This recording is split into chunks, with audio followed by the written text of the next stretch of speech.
আর OBC ছেলে মেয়েদের জন্য মেধাশ্রী আমি করে দিয়েছি। কিন্তু একটা কোর্টের রায়ে ওবিসি প্রকল্পটা বন্ধ হয়ে আছে কিছুদিনের জন্য।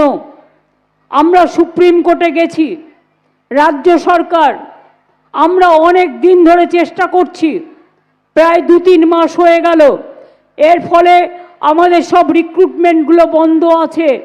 তার কারণ ওবিসি রিজার্ভেশন না হলে আমাদের রিক্রুটমেন্টগুলো কি করে হবে, চাকরি কি করে হবে, পড়াশুনোগুলো থমকে গেছে। এই সমস্ত অসহায় ছেলে মেয়েদের আমরা সরকার নিজস্বভাবে চেষ্টা করছি যাতে এটা তাড়াতাড়ি ফয়সালা হয়ে যায়। ভরসা রাখবেন, আস্থা রাখবেন, আমরা আমাদের সাধ্যমতো করছি এবং করব। আমি জানি শিক্ষার্থী বন্ধুরা তোমরা দিদিকে বিশ্বাস করো না, কিন্তু আমি শেষবারের মতো বলছি, তোমরা দিদিকে বিশ্বাস করো, দিদির প্রতি আস্থা রাখো। দিদি আগে অনেকবার বলেছেন 10 লক্ষ চাকরি দেবো, 5 লক্ষ চাকরি দেবো, কিন্তু দিদি এবার সিরিয়াস। কেন সিরিয়াস? কারণ পরপর 3বার ক্ষমতায় এসেছে দিদি।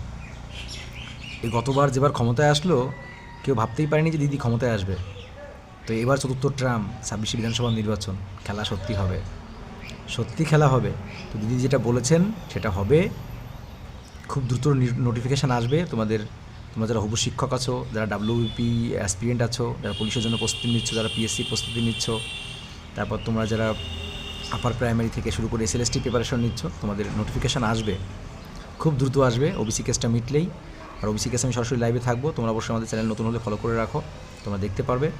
আর দিদির প্রতি আবারও বলছি, বিশ্বাস রাখো, আস্থা রাখো, দিদি তোমাদের মঙ্গল করবেনই মঙ্গল।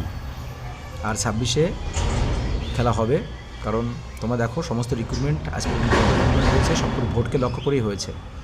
আর এই রিক্রুটমেন্টটা তো আরও বড় মানে সবচেয়ে বেশি গুরুত্বপূর্ণ। এই জন্য তোমাদের রিক্রুটমেন্ট চটজলদি হবে, খুব দ্রুত হবে। দিদিকে বিশ্বাস না করলেও এক কথা বললাম একটু আগেই তোমাদের লাইভে গিয়ে, ভোটকে বিশ্বাস করো। সামনে 26-এর ভোট, রিক্রুটমেন্ট অবশ্যই হবে। আমাদের রাজ্য, আমাদের দেশ, প্রত্যেকটা রাজ্য কিছু না বুঝলেও ভোটটাকে বোঝে, গদিটাকে বোঝে। আর সেই গদিটাকে ধরে রাখতে গেলে সরকারকে রিক্রুটমেন্ট করতে হবে, সিরিয়াস বলছি। আর মিঠুনদাকে বিশ্বাস করো, বিশ্বাস রাখো। তোমাদের পুলিশ রিক্রুটমেন্ট শুরু হবে, অত শুধুমাত্র পরীক্ষার ডেট ঘোষণা হবে, মিটিং হবে। তোমাদের ওবিসি কেস নাম এটা পর্যন্ত হবে না, যদি কেউ বলে থাকে সেটা ভুল বলছে। আর তোমাদের টেটের ইন্টারভিউ নোটিশ আসবে, নতুন করে টেট নেওয়া হবে, সে কথা হয়েছে।